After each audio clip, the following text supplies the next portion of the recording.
I said to my wife on the ride here today, the problem with this speech is it just wouldn't come together. And it wouldn't come together, the analogy I use, is it's kind of like opening the door to our children's playroom. There's stuff everywhere, and none of it is in its place, and none of it belongs together. And that, my friend, is exactly what I think of when I think of you, my kids' playroom.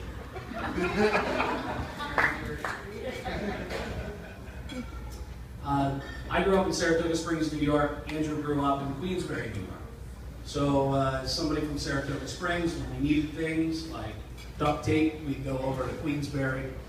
And over the years, we would get to know one another. We'd make fun of each other. The football team that he proclaims to have quarterback at Queensbury. And of course, the Mighty Blue Streaks in Saratoga Springs.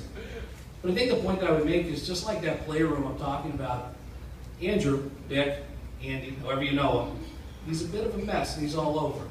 But he's got a little bit of Queensbury in him. You know, there's not a problem he's ever faced that some duct tape, some Bondo, or a trip to Quaker Ford couldn't fix. At the same time, he's polished. He's juxtaposed. He's a person that taught me what wingtips were.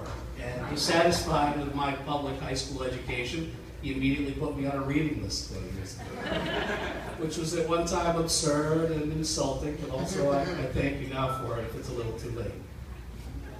The funny thing is, this guy will send me texts over the years, emails over the years, none of them make any sense at all. It'll be 2 in the morning, and I'll get an email from him that's just a link to a YouTube video for some Led Zeppelin song or a clip out of Ferris Bueller. And it wasn't until I received a string of these over the years that I realized they were messages. He was sending me things he thought I needed. He would also send me case studies from Babson without the answers, and then he would criticize me for my poor responses, or in some cases, lack of responses. But I guess my point to you tonight, buddy, would be this. There's something about you that just adds texture. You take the ordinary and somehow you figure out ways to make it damn interesting and an awful lot of fun. And I don't know how you do it, but you're a bit of a magician. 2 summers ago, Andrew came out to our home in Cleveland on his way out to Denver, and he brought a mystery guest. Her name was not disclosed to me ahead of the arrival. And up our front walk came Jill. And things made sense in an instant. An hour and a half later, my kids called her Aunt Jill, and it was almost as though time had stood still for some period. And I'm grateful for that night. But above all, I'm grateful that somehow you figured out how to clean up the flavor with them. So I say thank you, Waldorf, from Stadler. Thanks for being my Jagger to the Richards. And tonight, I think of you in the life ahead. If you've spent any time at Colgate, you know that Wednesday nights are a lot of fun. And so tonight, I wish the 2 of you a life of Wednesday nights and not Thursday morning.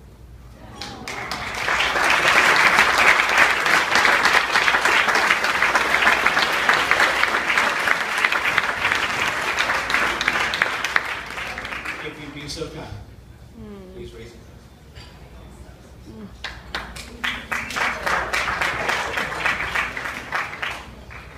Here to the bride and groom. And you're the best we get to come.